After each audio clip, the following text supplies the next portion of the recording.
Good evening. I am Joanne Corbin, the Associate Dean for Academic Affairs at the School for Social Work. It is good to be with you this evening and to share in this recognition and honoring of Kwanzaa. I wish to thank the organizers of this event and the guests and panelists for this evening. A personal reflection for me is that Kwanzaa has become increasingly meaningful for me over the years. Through my work and research in Northern Uganda with families and communities affected by armed conflict, I have deepened my understanding of the role of culture in the lives of individuals and communities.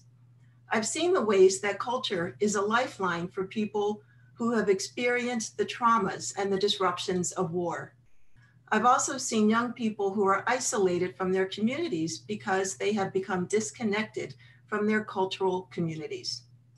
I have learned that we all have not one, but multiple cultural orientations that influence how we think of ourselves as connected to others or separate from one another, as responsible for or obligated to another, how we understand the experiences of health and disease and the connection between mind and body, and our connection to the earth or domination over the earth, to name a few.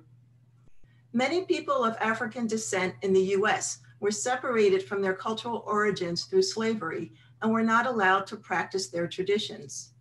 Some African communities say that to be separated from one's community is spiritual death, and culture is about community. So to me, Kwanzaa is a recognition and reclaiming of those African cultural traditions and a reconnection to a larger community. The principles of Kwanzaa that you will hear about this evening are for people of all cultural orientations. It's my pleasure to introduce our guest this evening, Aisha Abdelmula.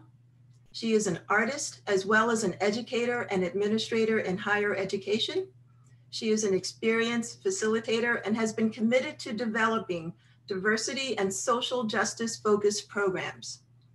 As the Marketing Partnerships Director and performer for Your Queens, the first registered costume character company depicting the stories of non-fictional African royals, Aisha is dedicated to affirming Black livelihood through the culture, entertainment, and the arts. Aisha earned a BS in Educational Theater from New York University and an MED in Higher Education and Student Affairs from the University at Buffalo. For the past 7 years, Aisha has devoted her lifelong work to creating inclusive environments and empowering others to be agents of change. The objectives for this evening are to provide an interactive workshop experience, to provide a contextual history of Kwanzaa and identify its core principles. By learning the significance of Kwanzaa, often simply shrugged off as a made-up holiday, we can begin to introduce and refamiliarize ourselves in cultural traditions that affirm Black livelihood. And participants will reflect on their personal identities and learn tangible ways to honor the tradition of Kwanzaa in their everyday lives. Before we get started, I just want to go over some community rules or ways of engaging. We might hear things tonight that are different than what we expect or we may disagree with, but we will come to this workshop with respect for one another. And lastly, we'll use the Q&A function to ask questions. So Aisha, I will turn it to you. Thank you so much. Thank you so much, Joanne, for that lovely introduction. I'm super excited to be here. Thank you all. Thank you to the committee. Thank you to UConn. Thank you, Dominique, for extending the invitation my way. I'm so happy to be doing this workshop also for the first time. And so we'll see how this goes. And I hope that I'm able to continue and share the tradition, a tradition that I've, really got to honor and appreciate in my adult life. And I hope that you all find inspiration and moments for connection in what I'm going to do today. So I'm going to share my screen real quick and we'll get started. So this is the Principles of Kwanzaa workshop. My name is Aisha Abdelmula and my pronouns are she and her. So just a little bit about me. I'm a daughter of Black immigrants specifically. My mom is from Haiti and my dad is from Sudan. And I think that is an interesting thing to share because I think, you know, as Joanne said, the context of Kwanzaa was and is to affirm Black people, right? But Black people, and in the context of, you know, the United States, it's important to acknowledge all the Black lives that are part of that beautiful narrative. And so I'm proud to be an immigrant and also be part of a tradition that is, you know, created by an Afro-American. So I work in higher ed, and I am employed by nonprofits called Your Queens, and this is me playing Queen Makeda of Ethiopia as part of our ongoing presentation to, you know, affirm youth. And you know, I work in higher ed. I am an academic advisor at the new school in New York. And then just a fun fact I like to tell people is I'm a lucid dreamer. You know, if anything, you know, that's just one little thing to make me interested, and I hope that keeps you awake during this time. So I thank you for sharing the objectives, and some additional goals I'll add to that is that we're going to definitely learn about the 7 principles of Kwanzaa. We're going to, you know, refamiliarize ourselves with some cultural traditions, and, you know, through this panel that is with me, we'll get to hear some new ones that, you know, might not be the ones that I will share. And then hopefully through this, we'll also reflect on our personal identities, and we will definitely have some tangible ways to talk about to honor Kwanzaa in our day-to-day. So there were some guidelines that were mentioned. I just want to add a couple more. Oops, excuse me. Oh, the agenda real quick, sorry. So we're going to go through guidelines. I'm going to introduce the rest of the panelists who are going to be engaging in a live workshop with you all. We're going to do a trivia game that everyone will get to participate in.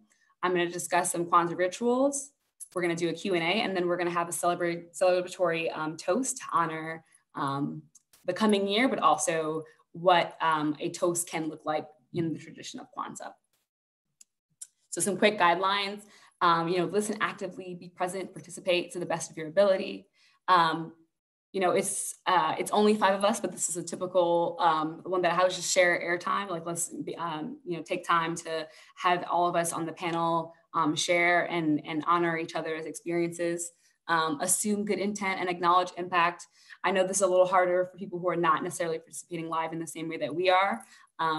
But, you know, I hope that you all like really hear what we have to say, and that lends itself to seeking to obtain a new perspective. So some of the things that are going to be shared are, you know, concepts that you might not be familiar with, concepts that you don't really mess with, and that's okay too.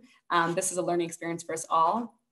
I definitely want our panelists to definitely speak from their own experience. I think that's going to really enrich this experience for us all.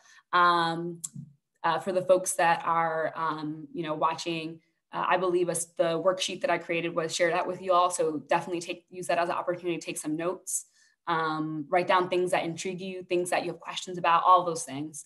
And then I just wanted to ask the panelists if there are any other guidelines that they think are important as we continue to engage in this conversation.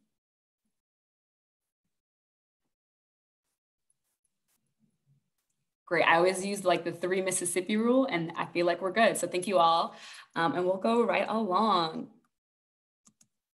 So panelists, I would love for you to introduce yourselves. Please share your name and gender pronouns. I'd love to learn more about what you do at UConn, your relationship and knowledge of Kwanzaa, your racial and ethnic heritage, and then any other relevant communities that you belong to that you wish to also shout out. And maybe I'll do some calling on because maybe that'll be easier. So I would like to call on Errol first. Hello, everyone. How are you doing today? My name is Errol. My pronouns are he, him, his, and I am a MSW Advanced Placement student at the policy practice. My relationship and knowledge of Kwanzaa, this is actually my initial relationship. I'm Jamaican American. In my household, we never really celebrated Kwanzaa, but I've seen it on my planner and I'm like, you know, I wonder, what is this? And I'm very interested because I'm still learning about myself and my history. And any other racial or ethnic heritage relevant? Well, Shout out to the West Indies, you know, and the Caribbeans as well. And did I miss anything? You're good. Thank you so much, Earl. Trisha Ann. All right, good night, everyone. Trisha Ann Hawthorne Noble, a very long name, she, her, hers. I am the coordinator of the Office of Student and Academic Services at UConn, best known as OSAS. My relationship and knowledge of Kwanzaa is very limited, similar to Errol. I'm learning, I've read about it, I've looked at principles, but I've never practiced it. So hopefully after today, we can implement at least some of the qualities or principles that we learned tonight into my family as we celebrate our tradition. My racial and ethnic heritage, so born and raised in Jamaica, and also shout out to the West Indies. And that's it. So thanks for having us, Aisha. Thank you so much. Dominique. Hey everybody, so my name is Dominique. My pronouns are she, her, and they, them. And I am a third-year PhD student at the School of Social Work. I'm also the president of the Graduate Students of Color Association, and I'm a part of a couple of committees at the School of Social Work. One is putting on this event, the Black History 365 committee, as well as Just Community. And in terms of my relationship to Kwanzaa, I never celebrated it when I was a kid, and I've only maybe like over the past couple years celebrated with friends, so I'm still learning and like really trying to really embody the principles of Kwanzaa like throughout the year, not just during the time of December. In terms of my racial and ethnic heritage, Jamaica, you know, y'all know, okay. And then also I'm African American. So my mom's Jamaican, my dad is African American from, his family actually was a part of the Great Migration and came from the South. So my grandma's actually, my paternal grandma's from North Carolina. And so I'm really happy to have so many different cultures that are a part of my life, which means really good food. So thank you, Aisha. I'm very happy to be here. Thank you so much. Joanne? Yes, thank you. I'm here. I'm an African American and grew up in Philadelphia. I have practiced Kwanzaa on and off. I don't do it regularly, but I look forward to it every year because it, to me, it's a difference than the consumerism around this time of the year. And so it just sort of grounds me in community. And I love to hear about the principles, and I'm looking forward to being refamiliarized with the principles because it's about community and being reconnected to community. So thank you. Thank you so much. Milagros? Good evening. Thank you for having me. I am excited to be part of this program this evening. So Milagros Marrero Johnson, and my pronouns are she, her, hers. I am the Director of Strategic Programming at the UConn School of Social Work. And so my job is really to look at opportunities to enhance the student experience and also work with our community and state partners to see ways that we can continue to advance the mission of the school through our strategic priorities. My knowledge and relationship to Kwanzaa is limited. I have participated in a program like this many years ago when our organization of Black social work students sponsored such an event. What really stands out to me are the 7 principles. I think, you know, being a Puerto Rican woman who identifies as Latina, I am like closely connected to the Black community, given my husband and my children, but also my lived experience. So I thank you for having me. Thank you so much. Thank you all to the panelists. Thank you for sharing your experiences. And I hope that definitely like through our conversation, we'll get to hear more about, you know, how you contextualize your identity in relation to Kwanzaa. So thank you so much for that. All right, so we're gonna jump right in and we're gonna do a history of Kwanzaa trivia. I'm gonna stop sharing my screen and allow our facilitator, Abigail, to share her screen so that we will get into the trivia. And you should be able to participate using your phone. So a link is posted in the chat as well for you. You can participate via a phone or your your computer. I know words. And once I get a sense that people are on there, I will start the trivia questions. I'll give folks about a minute or two to just get themselves there.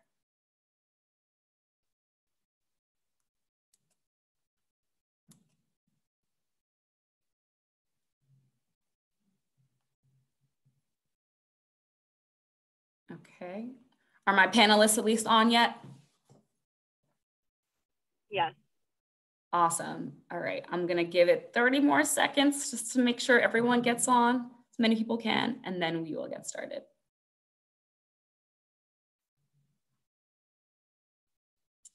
And I will start. So the first question is, what language does the word Kwanzaa come from?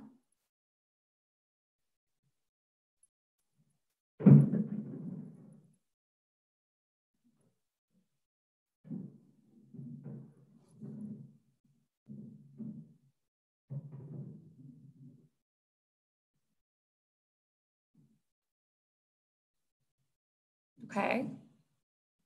I'm going to see if we can get to 20 votes and then I'll move on. Okay, this crowd seems to know a couple things. Okay.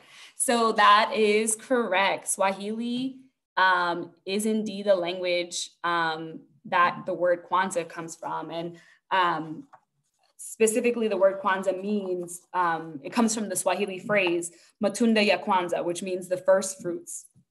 So Kwanzaa is a really fascinating holiday because it really is a hodgepodge of different like African traditions and cultures coming together in this one beautiful holiday. So it mixes several traditions, and the first harvest festival is similar to a festival that Ashanti and the Zulu host, and it devises. It comes from like also a tradition of a yam festival. So thinking about, again, the harvest is like a sense of newness. And so that's kind of like when we think about Kwanzaa, what's happening, it's like a claiming a reaffirmation of things to bring us into a new year. And it happens again from, December to January. And that's kind of where it falls in that nice spot. All right, next question. Who created Kwanzaa? I kind of gave it away a little bit by accident. Someone asked, please repeat the expression Kwanzaa is from. The expression is matunda ya Kwanzaa, which means first fruits.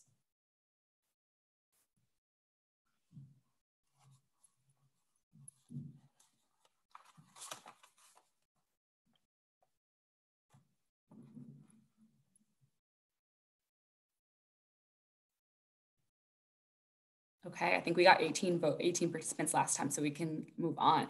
So y'all know some things. Okay, this is exciting. So yes, that is correct. Dr. Maulana Karenga is indeed the creator of Kwanzaa. Dr. Maulana Karenga is an activist and author and the founder of Kwanzaa. He's actually active in the Black Power movement, but not the Black Panther Party. It's fun fact, he actually had beef with the Black Panther Party and actually started his own Black separatist organization known as the US organization.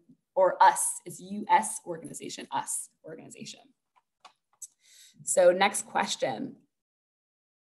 Which major 1960s event inspired Dr. Maulana Karenga to create Kwanzaa?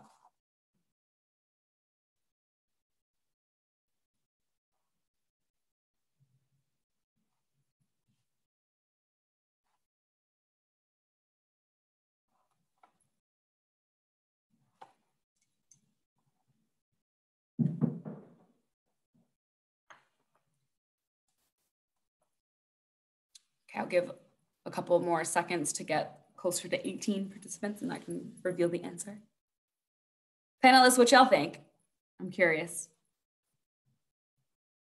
I didn't know this one, so I said the assassination of Martin Luther King, but I'm not sure. Anyone else have a different answer? What did you say, Errol? Sorry. I also put the assassination of Martin Luther King. Okay, perfect. We're at 18 votes already, so I will read the answer. And it actually was the Watts riot. So that is a really fun fact that I love to share about Kwanzaa when I get to tell people about Kwanzaa. So if for folks that are not familiar, the Watts riots happened in 1965.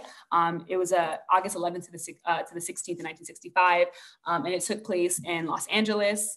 And it started from a traffic stop, essentially. There was an altercation with a Black person who was driving, and the police, and it turned into a bad interaction. It kind of escalated the situation, and it escalated into these riots. There was a rumor that was spread that a cop hurt a pregnant Black woman, and so the community was just fed up with what was going on because they experienced so much violence at the hands of the police already, and this was kind of a tipping point. And so it was an intense uprising. People call it the Watts Rebellion, also the Watts Uprising, to think of it in that way, because it's not just about, I think rioting has a bad taste in people's mouths in the way that people don't understand where that comes from. And a lot of it is about, again, the frustration, the anger. It's the voice of unheard people, right? People who've been consistently speaking about the injustices that happen to them. And unfortunately in our, society, sometimes when people make a little noise, that's when we start to hear and really try to listen into what's happening. So that the rebellion left actually 34 people dead across different races. And so Dr. Maulana Karenga created the holiday just to reaffirm pride. It left such a destruction in that time. Dr. Maulana Karenga is not from California proper, but he was doing a lot of his work in that area in the West Coast. And so the holiday was to reaffirm a necessary minimum set of principles by which Black people must live in order to begin to rescue and reconstruct our history and our lives. So this is a direct quote from Dr. Maulana Karenga. All right, next question. Which of the following holidays does Kwanzaa borrow from conceptually?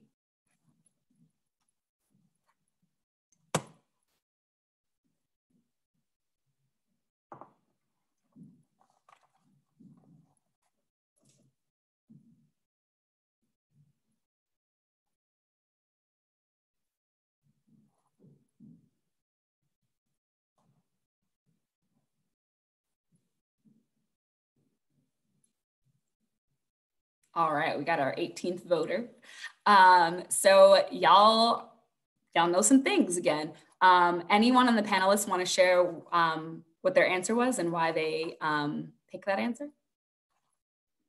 I chose Hanukkah because I'd seen the symbolism, I don't know if I'm saying the word right, the symbolism of the candles and how it was set up. And I remember in school, in the elementary school, they were talking about Kwanzaa a little bit, but like how it was derived from it, I believe. Mm-hmm. That is absolutely correct. Thank you. So that is the correct answer. Hanukkah is the correct answer. Kwanzaa was created in response, again, to the to address the commercialism and consumerism of Christmas. However, celebrated, right after Christmas, the 26th to January 1st, Kwanzaa, it does utilize 7 candles to embody the 7 principles, which is similar to the 8 candles of Hanukkah, but that represents something else, which is, I think in the Hanukkah tradition, it represents the nights that they had. I believe that the candle was lit, but I always forget the region where this happened. So please don't quote me on this. Do your own Hanukkah research. I'm a Kwanzaa expert, not Hanukkah, which is fine. So contrary to popular belief, Kwanzaa is not a religious holiday. And I think that's important to say because I think a lot of people feel like they have to choose either or, and that's totally not the case. I'm a Muslim person. And I celebrate Kwanzaa. I know people who are atheists. I know people who across the spectrum have different religious beliefs, and they can definitely participate in Kwanzaa. It's also not a pagan holiday, which is also another myth people have. So, it's important to know that like where you come from, in terms of religious context, it doesn't have to impact your ability to participate in Kwanzaa. It really is, again, centered on the principles, and that is the main belief. If you're if you believe in those principles, that's what's really the most important part. All right, final question. Which of the following popular shows has not featured a Kwanzaa themed episode?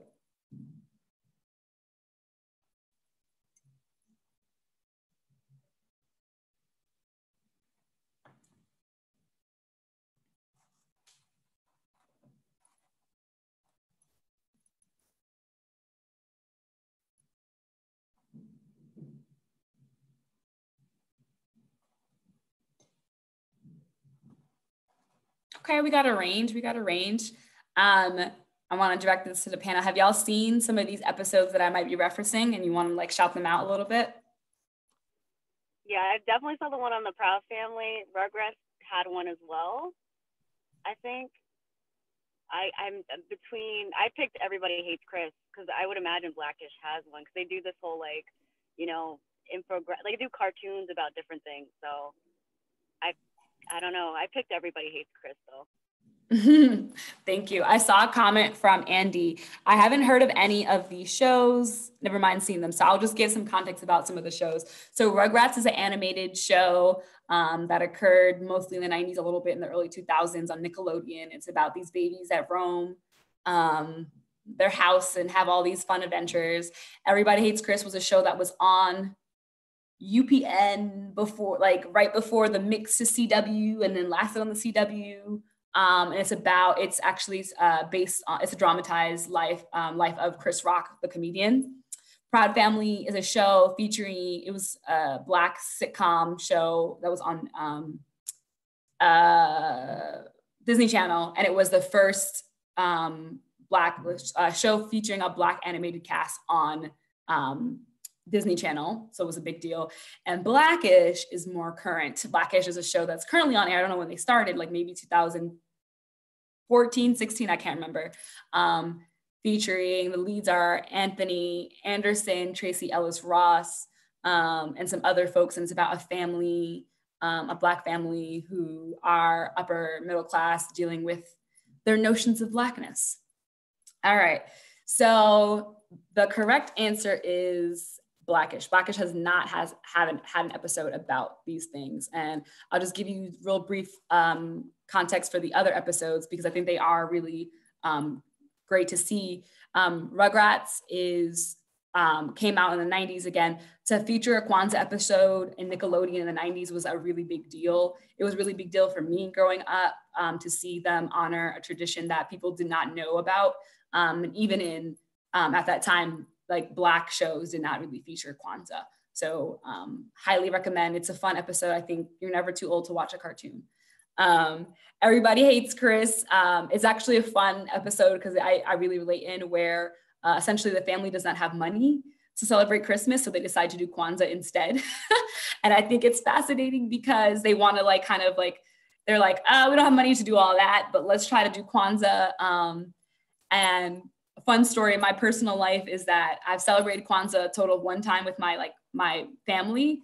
And it was a year, my mom, she didn't really know about Kwanzaa, but she wanted to she just vibed with it. She was just like, it's a holiday, let's celebrate. So on Christmas, she decided that we were gonna celebrate Kwanzaa, not the 26th. And she didn't have like any of the stuff that's supposed to be part of the tradition. So she kind of did like some makeshift celebration where she was just like, all right, I'm gonna get some green candles. And she had a candle holder that had 8 little things on it, but she was just like, I'm gonna use a 7. She used like a seafoam green candle instead of 3 seafoam green candles. And then she happened to actually have red and black, and that was fine.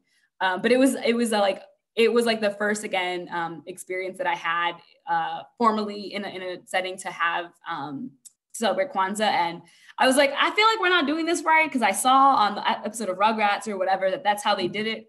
But I still was like, eventually I will get onto this and get there. So that was that. And then Proud Family has a really great episode about Kwanzaa as well, teaching the family about basically how to divest from commercialism.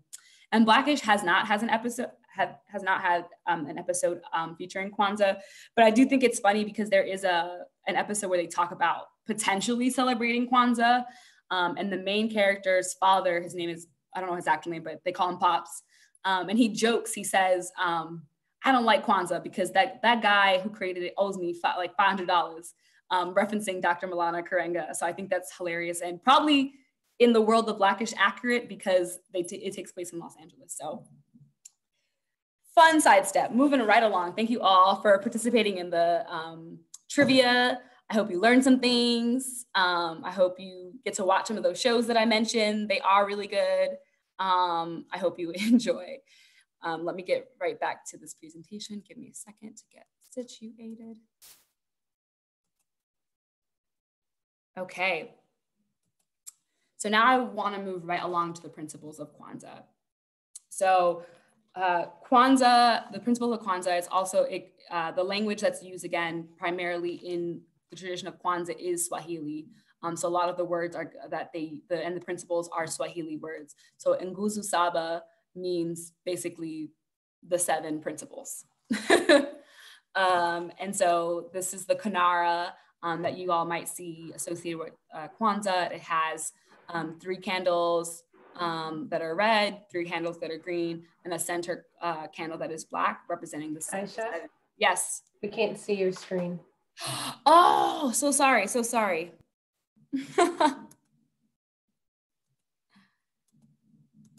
There we are, sorry. So this is the candles that I was referring to. Thank you so much for that. Apologies, y'all.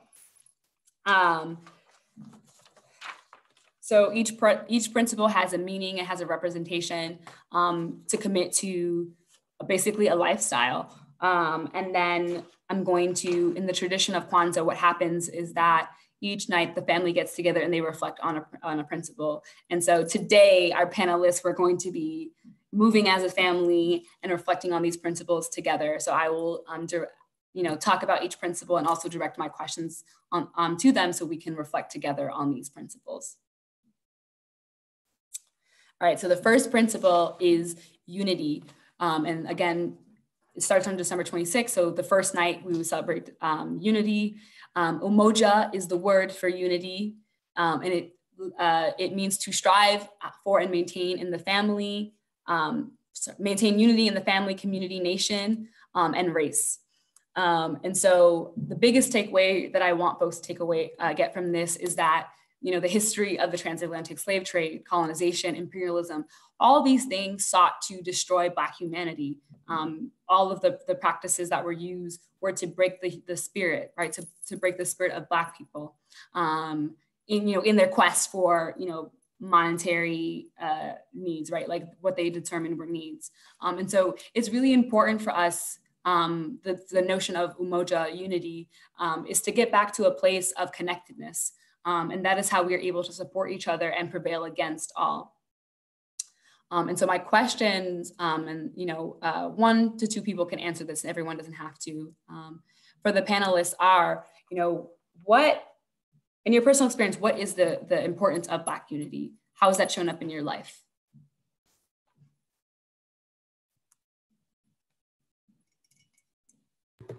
I think I can answer this one as I think through it as well, but just, more than any other year, this year has shown me that we need each other more than we think or thought, and that there's power in our voices coming together. And we've seen that across the airways. I mean, some of us might have participated in any of the protests that have been going on, but it shows that when our voices are united, that, there's a stronger, it sounds louder, obviously. People are listening louder, so to speak.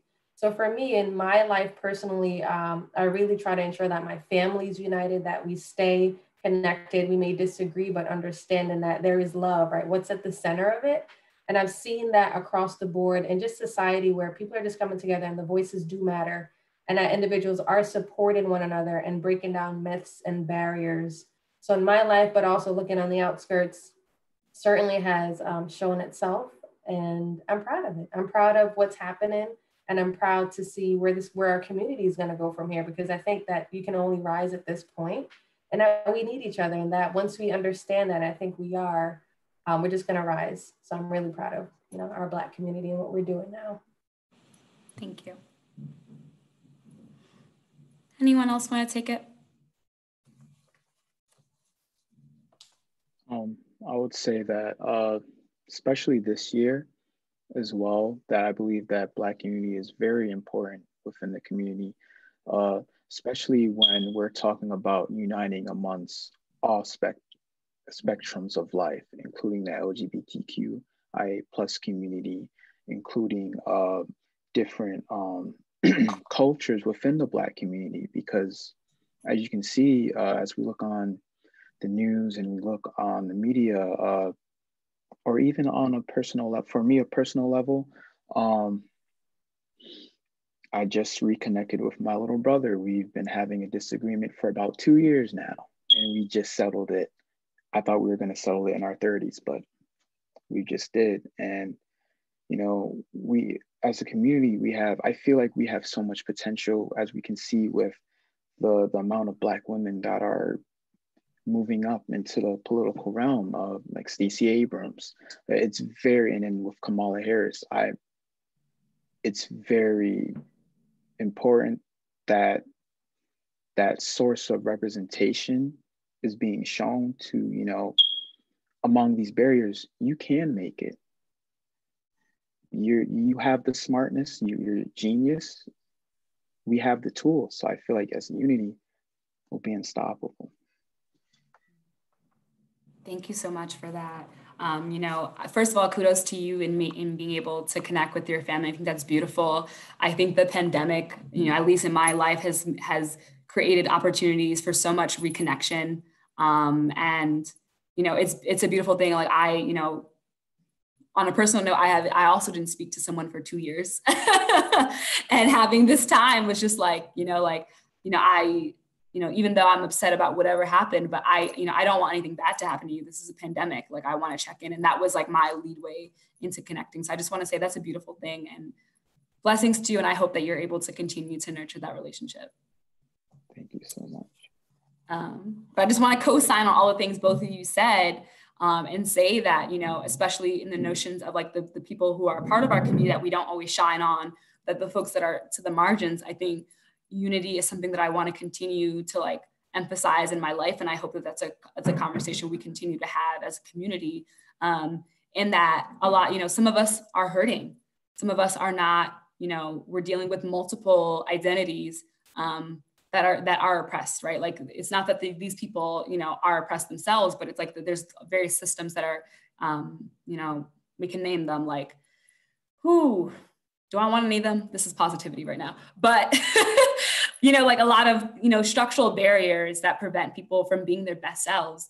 And I think that, you know, in the concept of unity, I hope that we continue to bring people outside from them, like bring them in, make more room, and acknowledge and honor and celebrate the diversity of Blackness, the Black community. And I think that's, you know, a note for everyone. Like, we outside, you know, not even just Black folk, but to think about like, who are in our society do we continually push to the margins? And I think that's one of the biggest things I want folks to get out of the unity concept. Like, like Errol said, we are much stronger together. So let's figure out ways to continue to make more room. So thank you all for that. And we're gonna move on to the next principle, which is self-determination. Kujichagulia. So that means to define ourselves, name ourselves, create for ourselves, and speak for ourselves. You know, going back to, you know, the concept of unity, a lot of these things set to not only like dehumanize us, but people were creating and constructing a narrative of who Black people were that wasn't true to who Black people felt they were. And so it created a system of inferiority and superiority, with Black people at the bottom of that structural system. And so it's important, again, for people to be able to say, this is who I am, and acknowledge that these systems, you know, were put in place to create this hierarchy. But in the real world, like, you know, the way that we transcend as people, those things do not hold us down. They hold us down in you know, in the way that they manifest. Like, the system gets people down. I don't want to dismiss that part. But, you know, if we don't decide that we're inferior, who can say that, right? And so you know, with this conversation, I wanted to, hear from you all, from the panelists. What does it mean in your interpretation of this principle? Like, what do you think it means to name ourselves?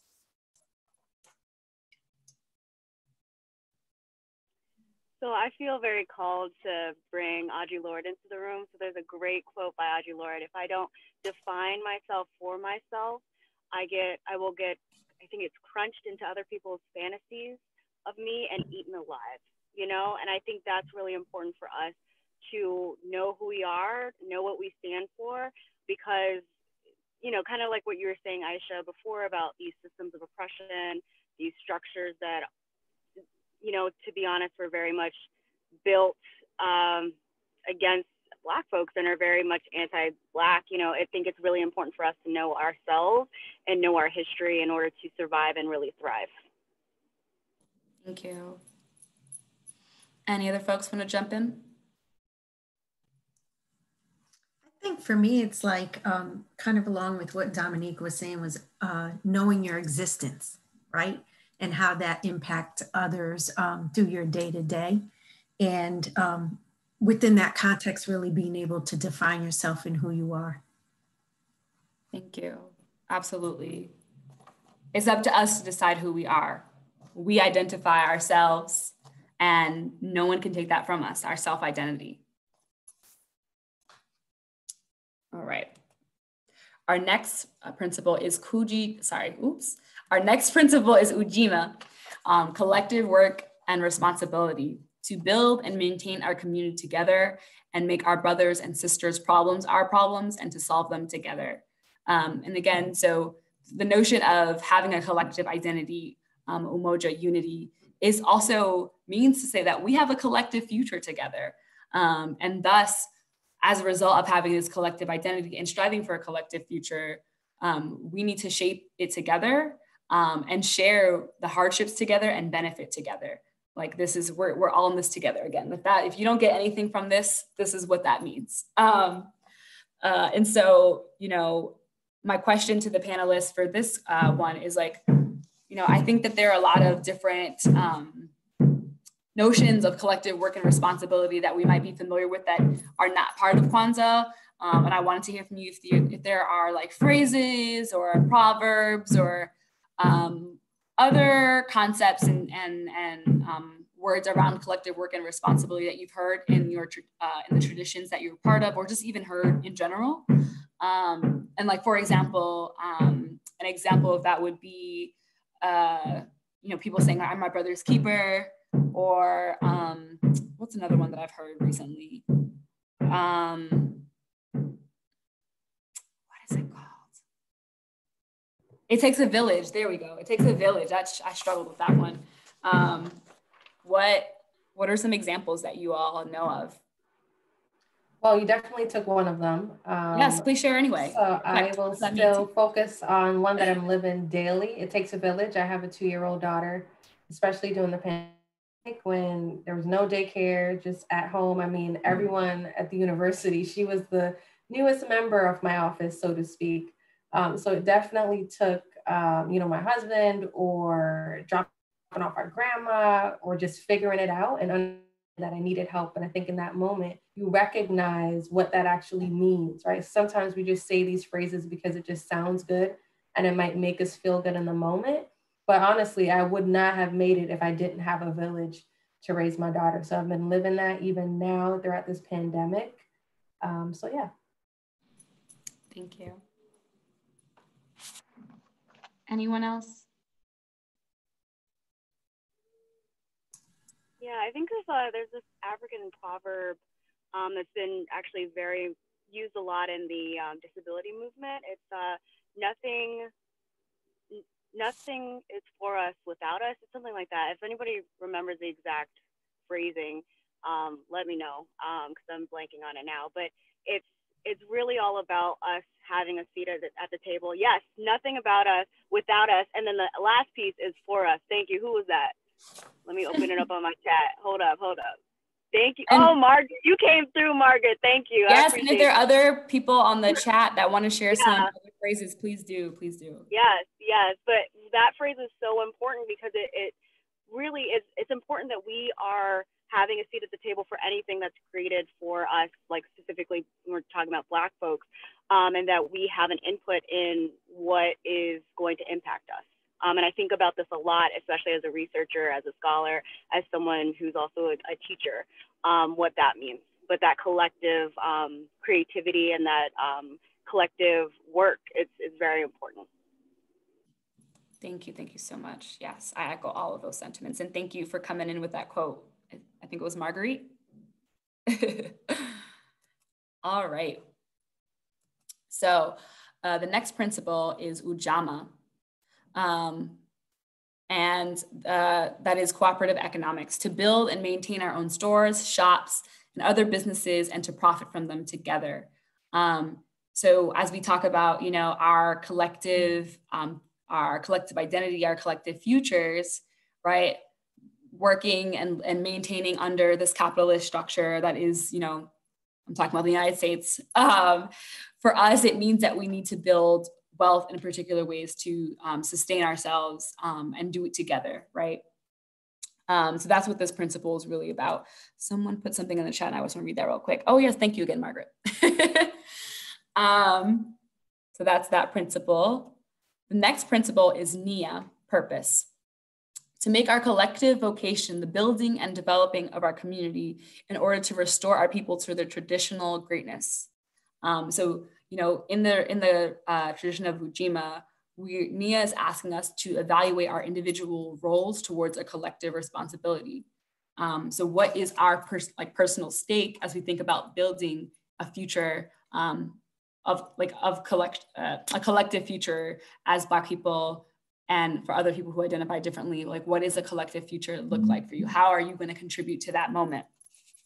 And so my question to the panelists is, you know, how do you see the work that you do contributing to the empowerment of Black people and or like humanity in general? Like what are some things, like it might not be your positional role as you know, as a student or as a member of UConn staff, but how do you see your role in the grand scheme of building this collective future? And actually for this one, if everyone wants to share, I would love that.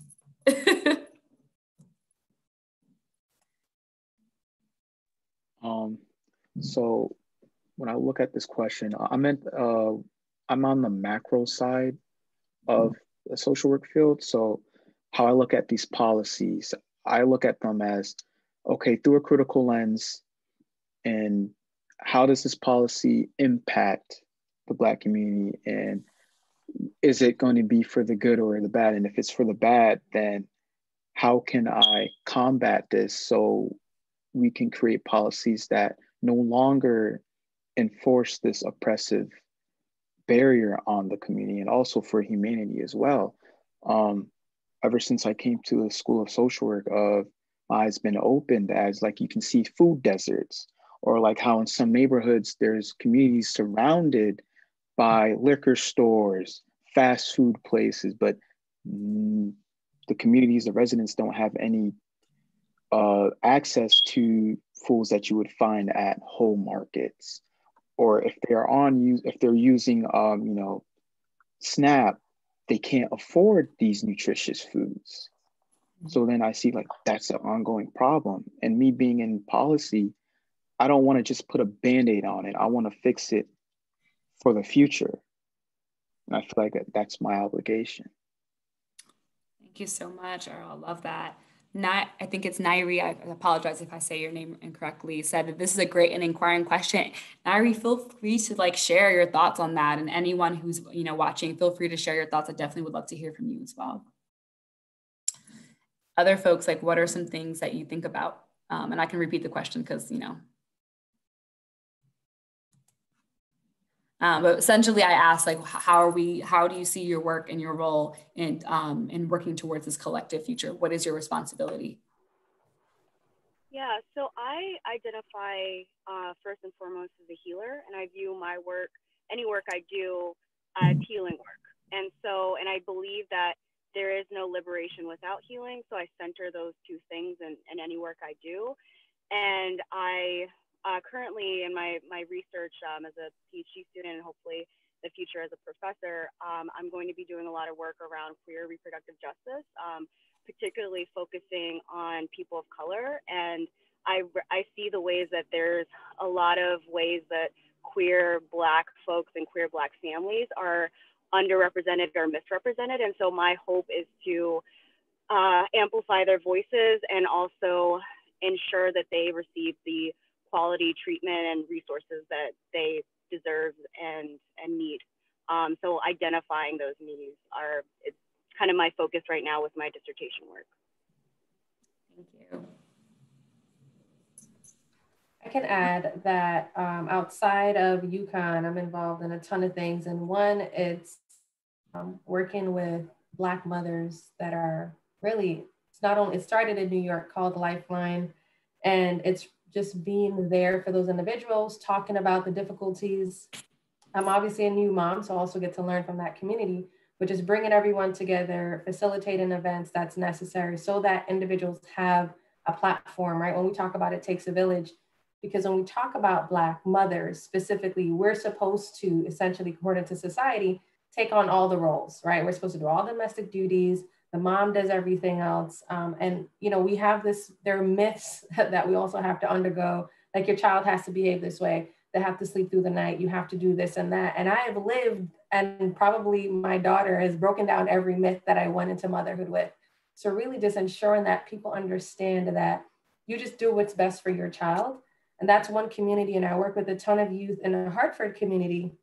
And it's just really being an example and being a mentor, right? I think that that's where we're lacking, when we don't have mentors that look like us, who can say, hey, no, you can't do that. And not really, you know, putting us down, but it's essentially like, hey, I'm here for you, but you can't do this, right? These are the things that you're up against. So mentoring a lot of young individuals or individuals older than me at this point, but essentially just talking to them, letting them know that they matter and being an example. Because I've met individuals who have all the right words, but their actions just did not add up. So I try to live my life in a manner of, I don't have to tell you what my values are. You should be able to see that. And if you don't see that, I'm doing something wrong. So I also have to make sure that I'm evaluating myself as well. And also supporting Black businesses. I have a business that's in Hartford, and ensuring that I'm not just there to profit, but how am I helping and employing people and not just paying them minimum wage, but paying them above so that they can ensure that they're getting the needs or at least trying to make ends meet. So there are different avenues that I've tried to focus on. But again, that also takes a village on my end. So I can't take all the credit for that, because I certainly have mentors and I have parents that are awesome. And I know that not everyone has that privilege, right? But I have individuals in my life that I can certainly depend on, that's made my foundation pretty strong, which has enabled me to get to where I am. So it's an obligation for me, a good obligation and a happy obligation to give back. And there's no other way. Like, I just don't see it as any other way. Thank you. Thank you so much. And I'll just quickly share that as a person with compassion, right, it's in my nature just to really help others. And I think part of my role in educating folks about oppression, power, and privilege is to really take that burden off of the students of color, particularly Black students, and kind of own that process for them. And as Tricia said, to be a mentor in a form of supporting Black businesses, and just knowing that, you know, going back to the previous principles that we were talking about, like family must look out for family. And family doesn't only mean biological, it means about who you embrace in your circle. And so I think for me, that's been an important part of just understanding my purpose and my contributions to the Black community. Absolutely, absolutely. Thank you all so much for your answers. And, you know, in my personal work, like I got into higher education with the intent of, you know, like being one of those Black students that had to bear the brunt of, you know, the explaining, the, you know, being a representative, all the things. And so I got into thinking that, you know, I wanted to be a person that would make those barriers.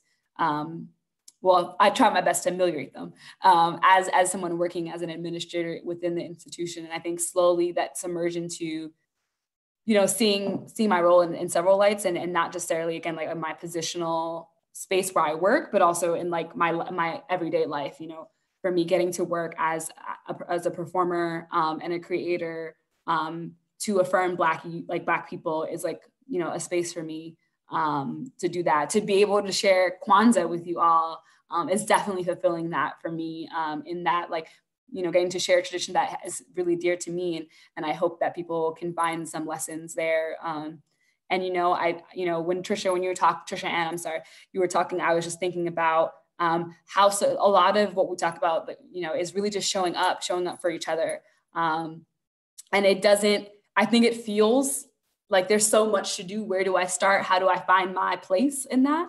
And I think the biggest piece is, you know, finding what are the things that give you the most joy, and figure out how to bring that to the people in some way. So I appreciate you all for sharing your reflections.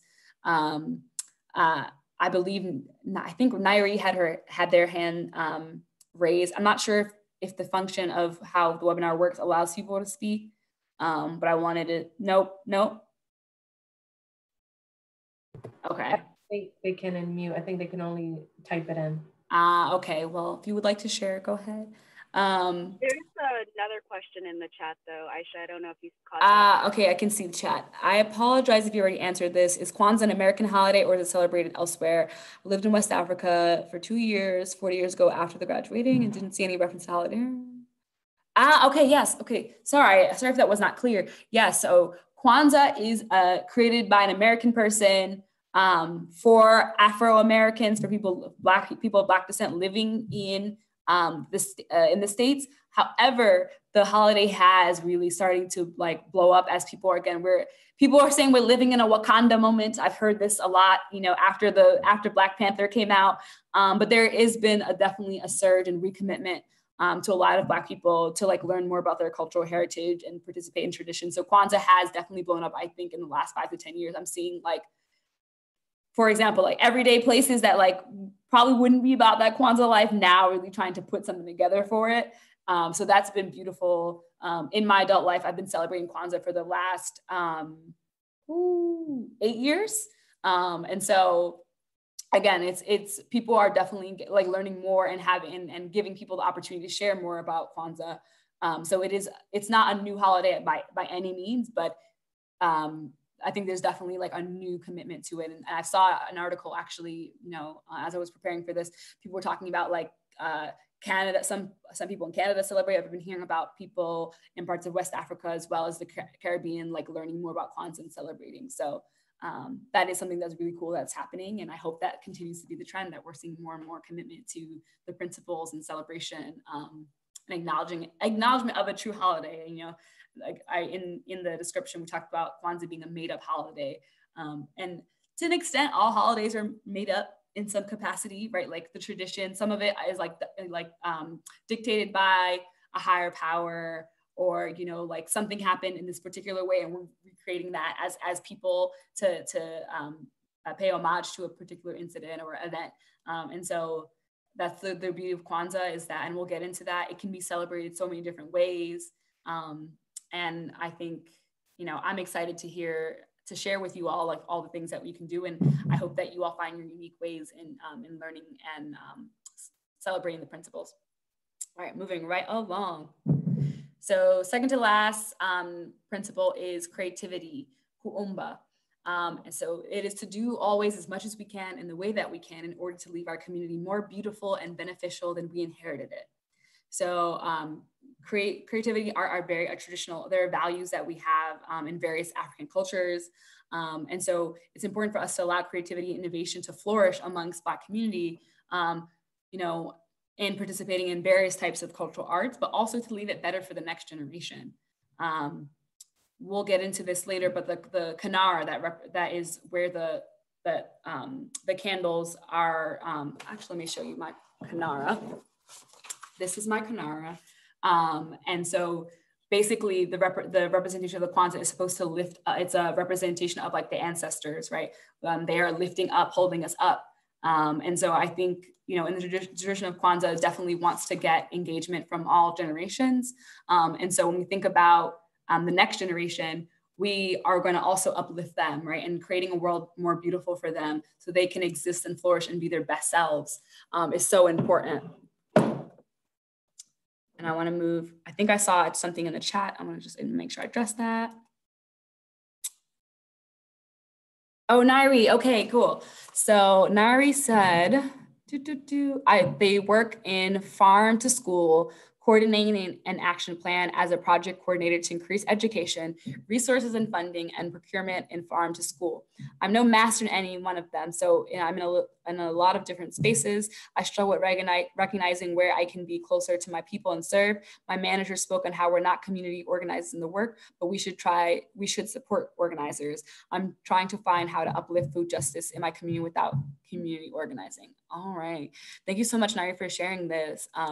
It's a journey. I hope that you find those avenues and connect with people who are doing the work, and maybe that can be an opportunity for growth and solidarity building.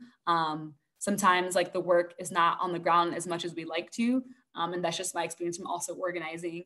And so, as much as you can connect to people and communities that are already doing this, I think that will help you get closer to like your people, as you said. So thank you so much. All right. Yes. Another question. I don't know if you see at the top of the screen, there's like a Q&A thing. Oh, okay. Yeah, how does that candle holder differ from the menorah? So the menorah is 8. It's 8 candles. The Kanara holds 7 for the 7 principles. Thank you for that question. Okay, so our final principle is faith, imani, to believe with all of our hearts and our people, our parents, our teachers, our leaders, and the righteousness and victory of our struggle. So again, I think there is a lot of conversation and narrative about the Black experience of one that's like struggle and, we got to overcome. And I think that the biggest takeaway that I would like for you to receive from this is oppression is not the legacy, the only legacy that Black people have, right? Survival, prosperity, and love is part of that journey and part of our experience.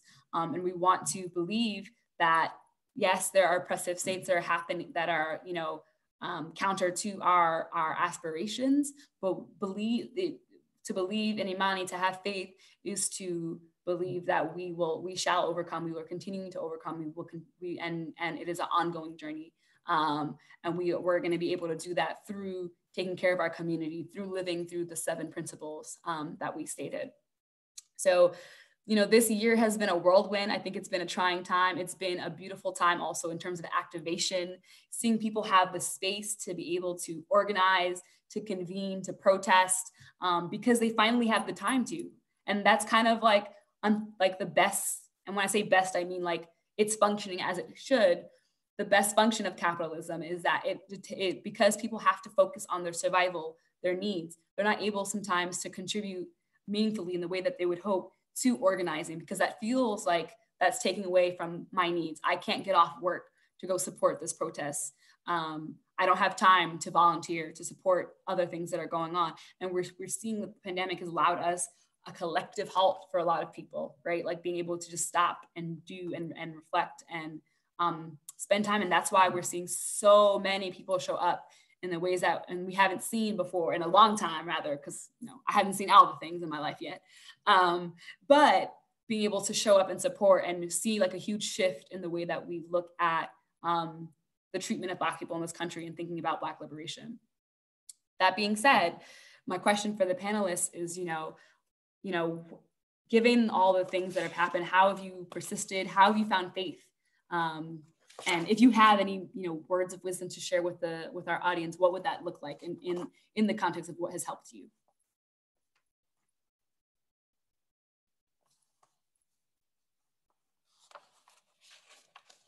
Anyone can go.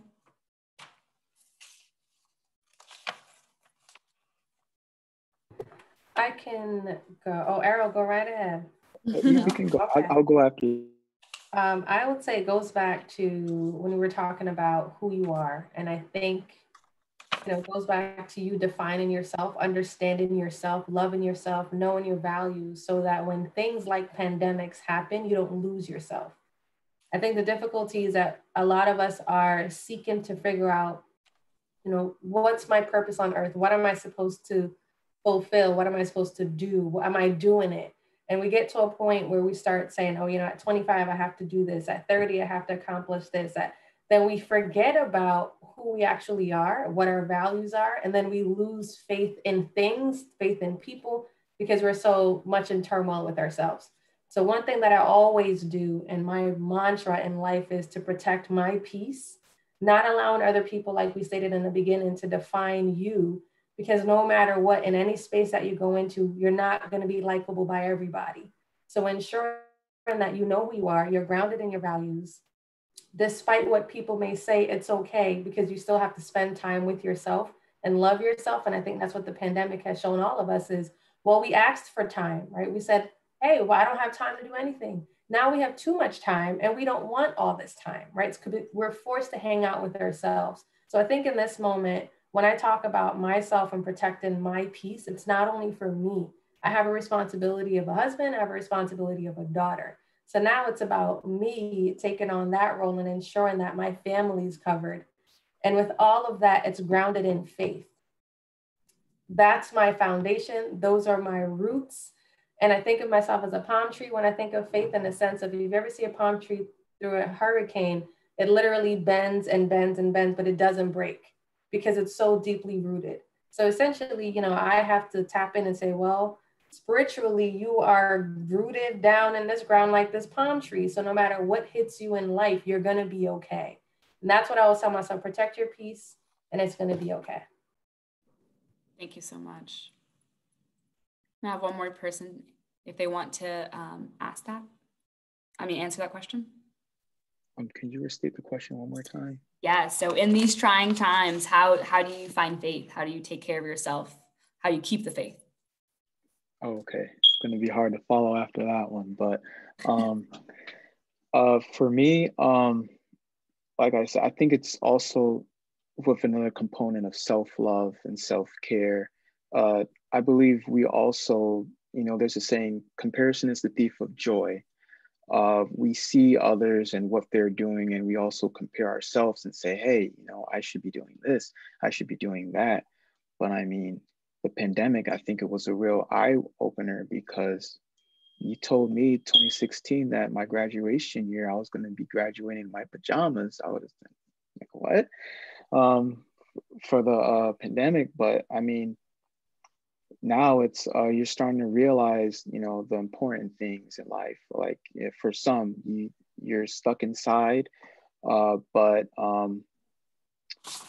you know, you have a privilege. Some people have families, some people don't. But I just take it as, you know, just be grateful for the things in life.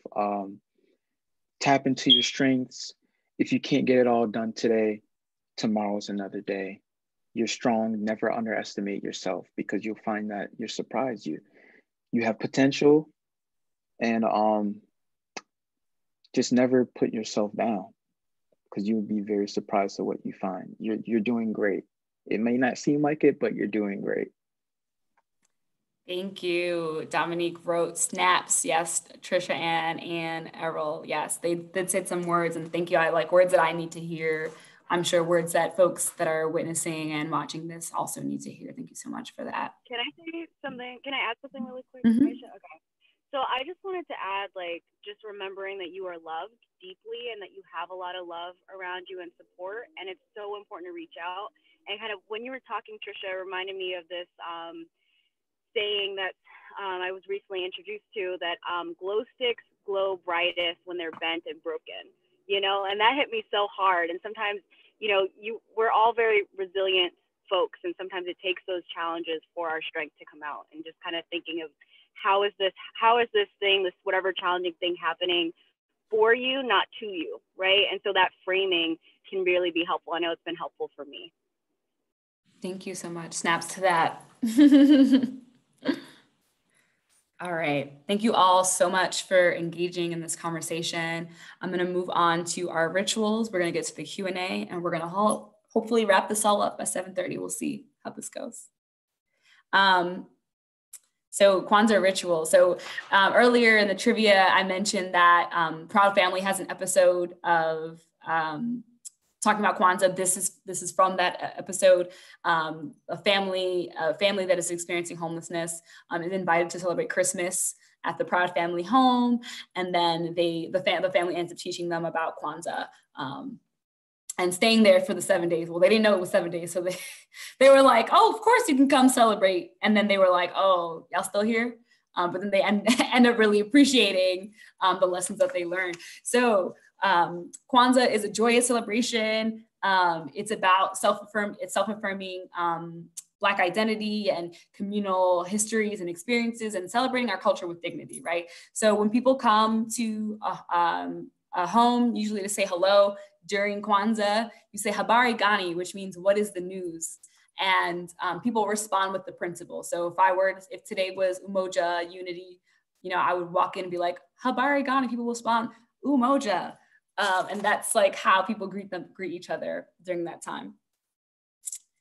So going right along. So there's a couple ways that people celebrate Kwanzaa. I want to first share a little bit traditional ways, and then I'll go into like some other ways that people have celebrated Kwanzaa and ways that we can think about, again, embodying the spirit of these principles.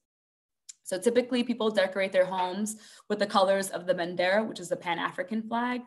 So you see, also throughout the presentation, the black, green, and red.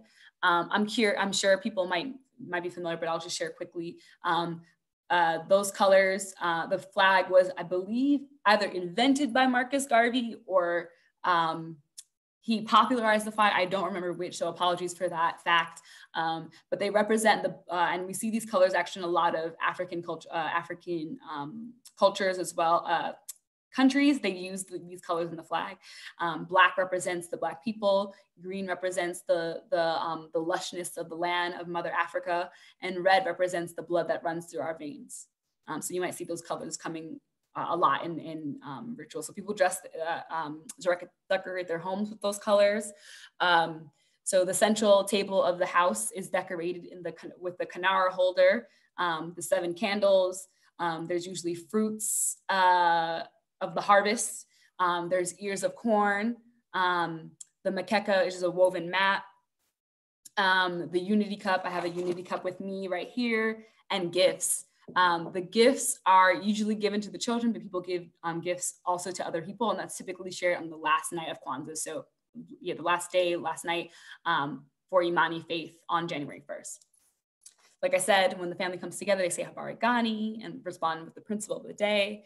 During the candlelight ceremony, the candle is lit with the corresponding principle. And then again, discussion of the principle is followed with the members of the family. And then the unity cup, again, is filled with water or juice.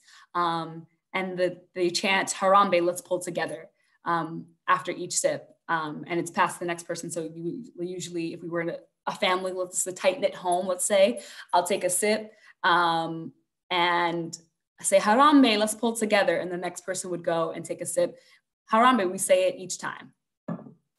So that's a traditional way, just the bare bones of what the Kwanzaa is. Like people, again, I've seen multiple, like people go to there are Kwanzaa events that I see pop up more and more. I'm in New York. I'm not sure enough about what's happening in Connecticut, but I can tell you that I've seen Kwanzaa plays that happen around this time,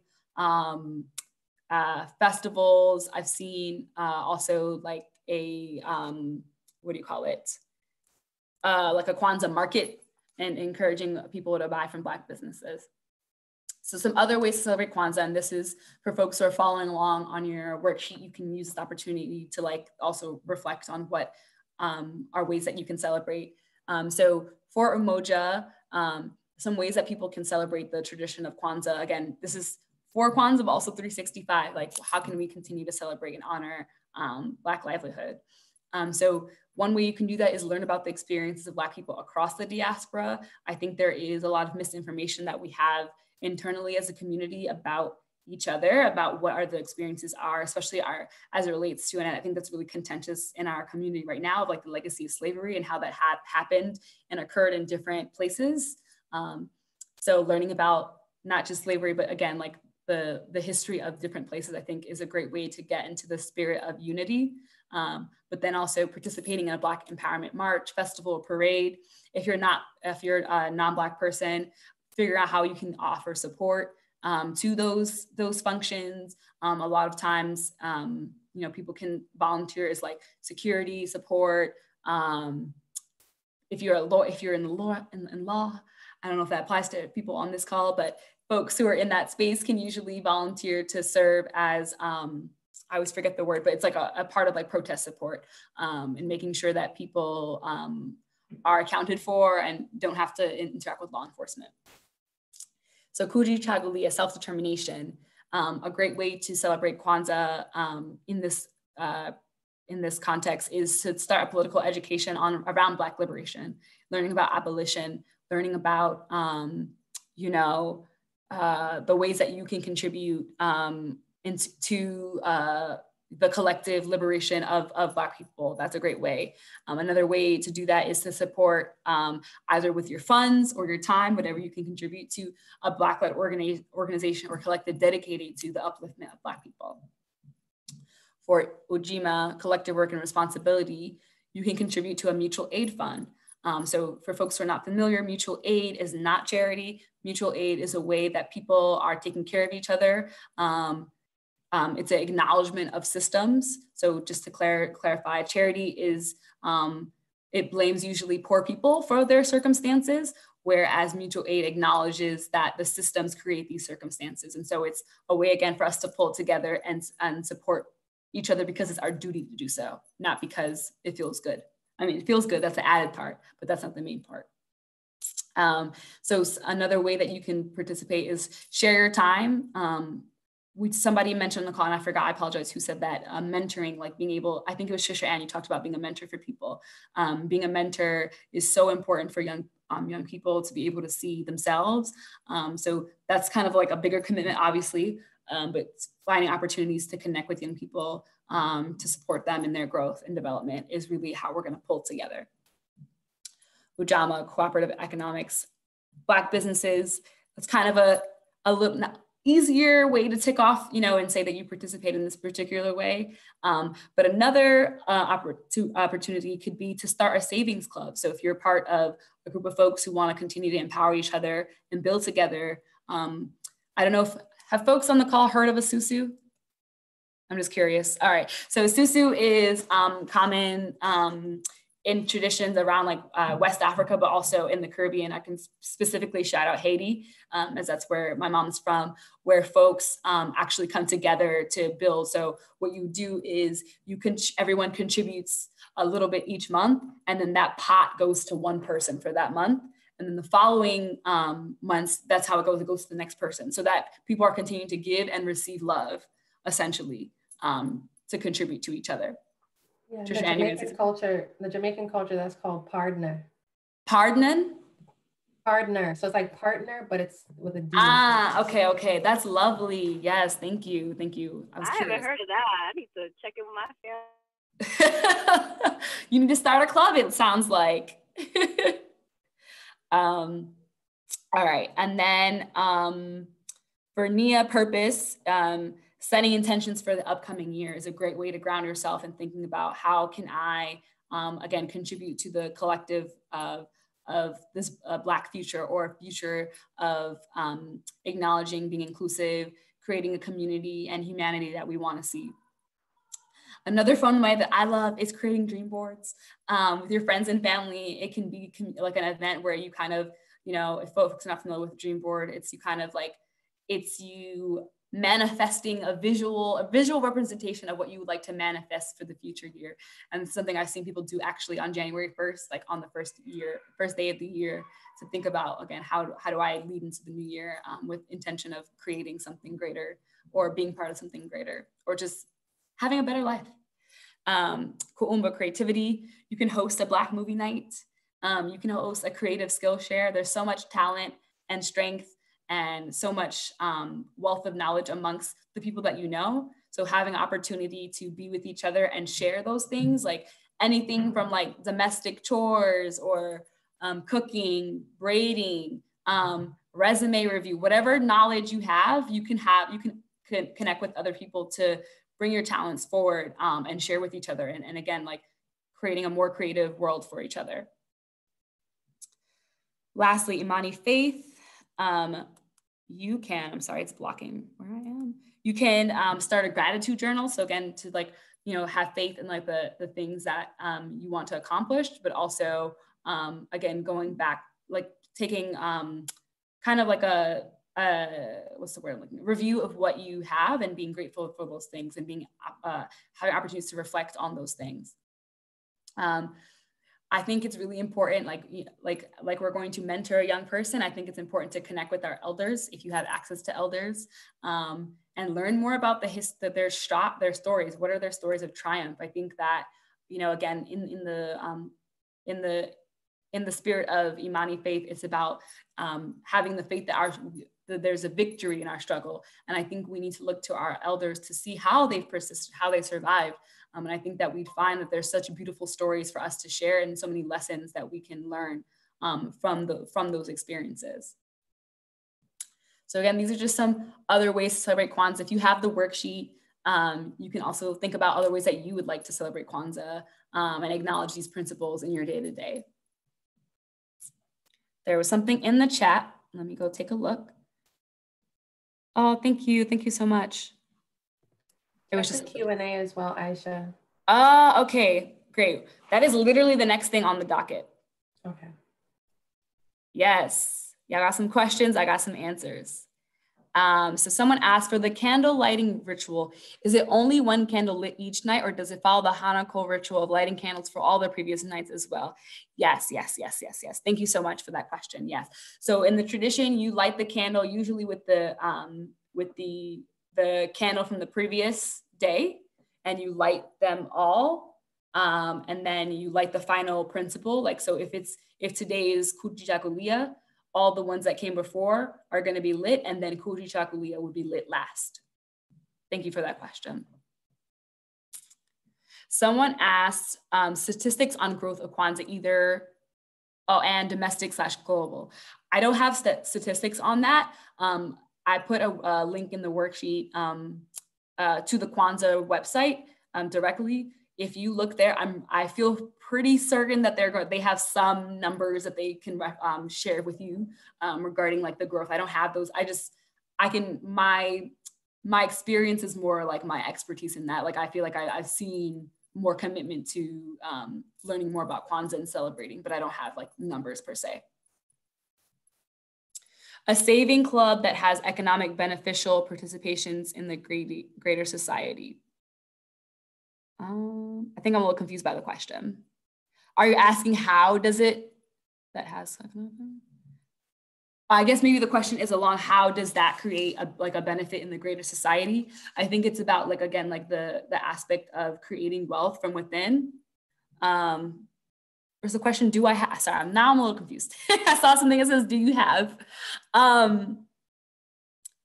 Oh, do I have a savings club that has an economic beneficial? Okay, I don't participate in any savings club particularly, but I'm aware of the benefits of it to help people out. And I think it's one of those things that's also, again, that is about like, how do we strengthen each other, our communities, our micro communities, so that we can continue to build together. That's kind of like the concept.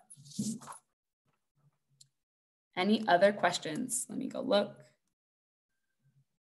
Any other questions folks have?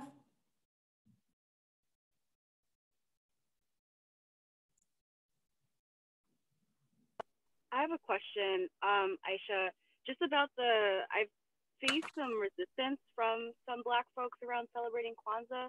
So I wanted to hear more about like some of the reasons that people don't celebrate, specifically Black people don't celebrate Kwanzaa or feel like negatively towards it. I don't really understand the lack of popularity of Kwanzaa around Kwanzaa. Yeah, I think there's a lot of things, like compared to Christmas, it has a very, very recent history. Like 65 is like, there's like, you know what I mean? Like that wasn't that long ago. I think that's one of the things. I will say this, Dr. Malana Karenga is not also the most popular person. That's some context. I don't have enough of the specifics, but I've heard, he's not affiliated with the Black Panther Party, which I think a lot of people look to for guidance. And because Kwanzaa hasn't necessarily been officially sponsored by that party, that's potentially why some people who look to them might not like see like, oh, I want to celebrate that. So I think that's more of like an older generation thing. Like when I say older, I mean like maybe the over 65 crew has not really latched onto Kwanzaa in that way. I think also there is just really a lack of understanding around what Kwanzaa is and what it's for. I think some people see it misconstrue it as an African holiday that's not really for, you know, if I don't identify as African, I might not see that as something that I want to celebrate and participate in. And I think that for some people, like a good part of Christmas is the gifts. And some people might not want, like Kwanzaa doesn't have, there are gifts that are part of it, but that's not the goal. And neither is Christmas, honestly, the goal of getting a gift. But I think that for some people, it like the cherry on top might not be as enough of a pull or a draw for people. So I think really it's just a lot of misconception. I think misconception, I would say, is the bigger probably issues that people are not familiar with it. It maybe seems like it has too many rules, which is fine. You know, like 7 principles for some people might feel like a lot. Whereas like, you know, things like Thanksgiving, which is, I think is another example of a holiday that comes from various traditions, but we look to it as a secular holiday. And I've seen multiple people across different faiths celebrate Thanksgiving. I think actually it has a lot of like, there's some similarities in that, like the essence, I think, is about being thankful. I think that we can relate in the Kwanzaa tradition. But I think it has more buy-in. And I think it's also because of the time. Some people are not comfortable, like Black or not, with the idea of a holiday focusing on Black life. That could also be it. I see 2 things in the chat. Let me take a look. Oh, thank you, Wiley, for your love. Thank you for the support. All right. So if there are no more questions, I would like to move on to our last piece of the presentation. So I just want to finally say that Kwanzaa is a holiday created again to heal Black families from the destruction and rest of the civil rights area. So that was the context for which Kwanzaa came. And, you know, it's here to stay in that, like, we are continuing to heal and deal with the destruction. And Kwanzaa is an opportunity for us to affirm again ourselves. Kwanzaa can be celebrated in a myriad of ways, as I've outlined. And as long as you have, again, the principles in mind, that is grounds for a celebration. The Kwanzaa principles are empowering to live by. So regardless if you're Black or not Black, I think there's some lessons here that I think are beautiful for folks to continue to like look to for inspiration, for guidance as a way of life. And they can be celebrated 365. All right, so it's on to our closing. I want to thank you all thus far, you know, for participating, being active, being receptive, and opening your hearts and your minds to listening to this presentation, learning more about Kwanzaa.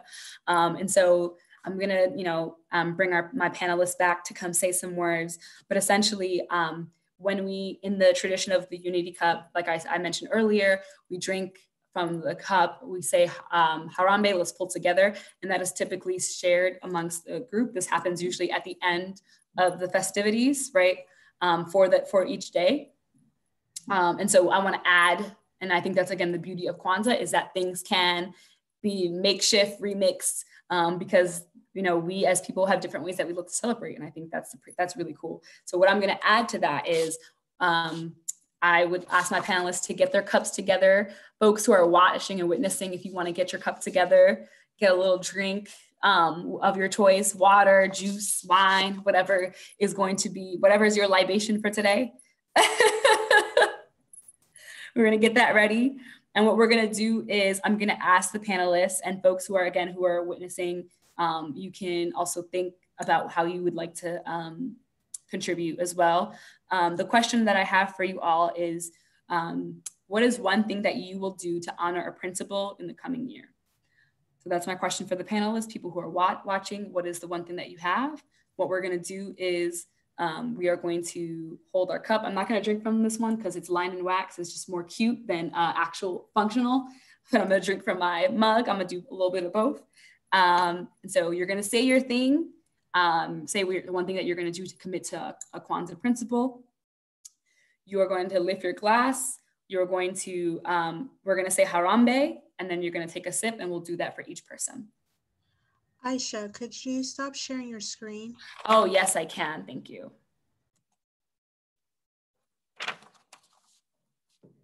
All right, so I can start.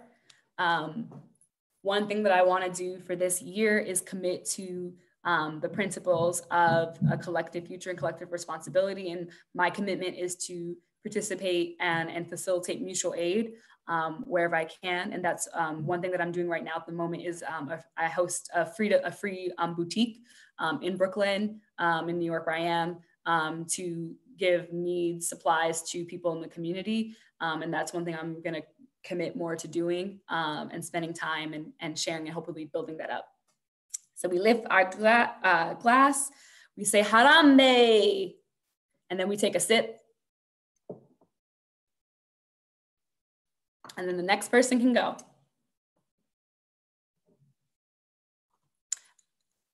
We feel about ready. I might call on someone. That's also fine. Can I have Milagros go?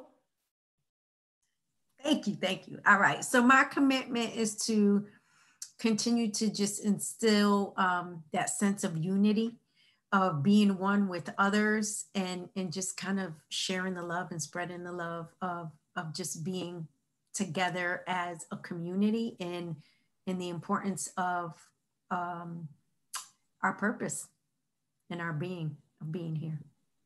All right, you take your sip, we lift you. Harambe. Harambe. Thank you. Errol, you're next on my screen. Would you like to go? All right. I would say a principle that I would like to continue and for this year and next year is keeping faith.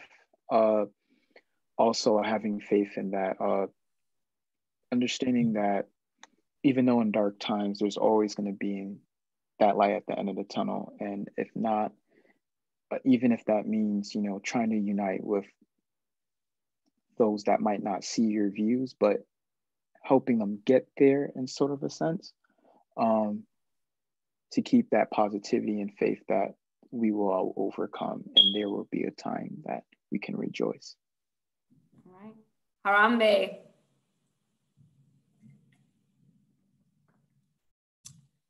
Trisha Ann, would you like to go?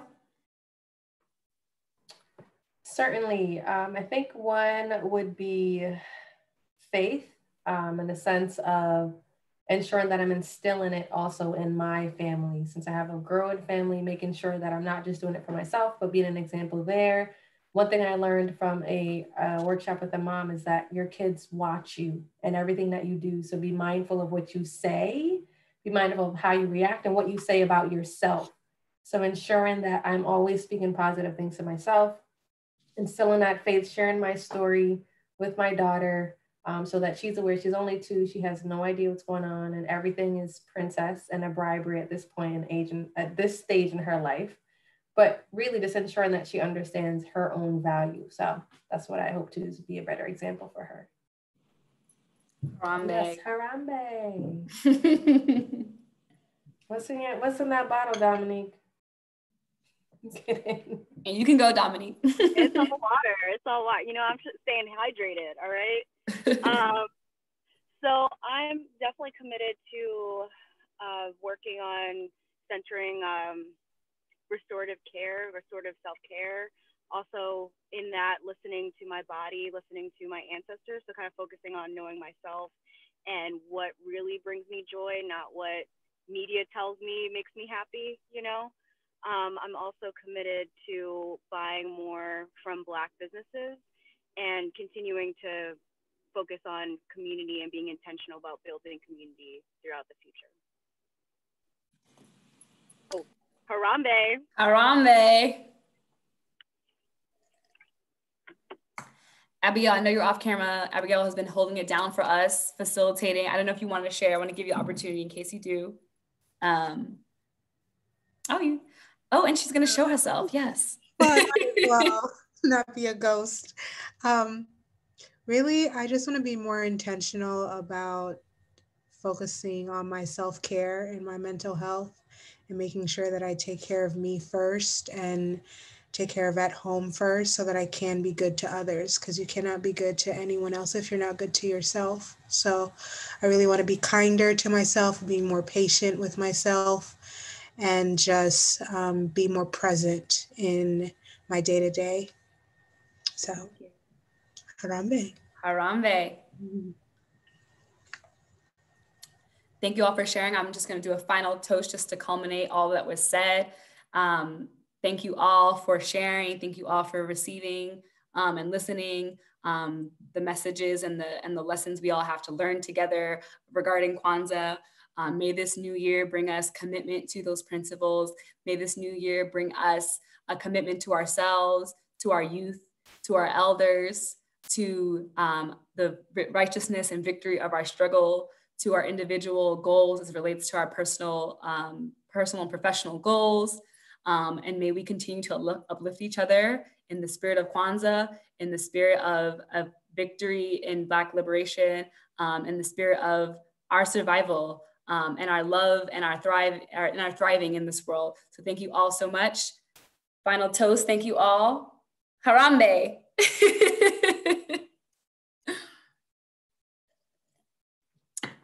So that is what I have for you all. I was gonna share my screen real quickly, so just show you my contact information. As you do that, we just want to tell you, Aisha, thank you for a very engaging night. Thank you for the knowledge and everything that you really laid on us tonight. We have no excuses. So thank you for your grace. You gracefully went through this. You were very interactive. So we truly do appreciate you. We know the effort that went into it. So thank you for your time. Thank you for all the individuals that joined us tonight. Hopefully you learned something and that you're also, making your commitment and Harambe to you and whatever that is. So thank you on behalf of BH365 and all the panelists that are here. We adore you. And we just want to tell you thank you again for your time and your expertise. And this won't be the last time that we see you, hopefully. Yeah, I would love to come back. Thank you all again for making space. Thank you to the panelists for agreeing. Y'all probably was like, what's she gonna maybe answer about? And I appreciate you coming with your full selves and sharing. This is, my first time doing a formal presentation around Kwanzaa. Dominique, we know each other, and she's been to one of my Kwanzaa parties that I host annually. And so it's been more of a thing that I've done for just for fun, for my family and my community. But I'm very happy to be given the opportunity and tasked to share with you all, thing that's dear to me. And I hope that you enjoy. I hope that you share it with other people. And I hope that, let's get this Kwanzaa movement going. I really would love to see it. I think it was someone that asked about the stats. Like, I want to be able to see those stats and be able to pinpoint this moment in time that we are having and say that we are, committing ourselves to these principles. So again, thank you all so much. Thank you, Dominique. Thank you, team. Thank you, Abigail, and Trisha Ann for your time and working with me as we configure this project. So thanks again. This is my contact information. If you want to connect with me, if you have any follow-up questions, I'm happy to answer it. If you can just put Kwanzaa somewhere in the subject, that'd be great, so I can make sure I answer it. And again, thank you all. Have a wonderful rest of your evening. And have a wonderful new year also. Thank you so much for this space, Aisha. I really appreciate it. And it's like every year I learn more about Kwanzaa that I didn't know, and it's so exciting. So thank you. Thank you. You did that. Awesome. Thank you so much. Thank you. I saw the chat, but now I can't look at it for some reason. I'm going to stop my share. Oh, okay.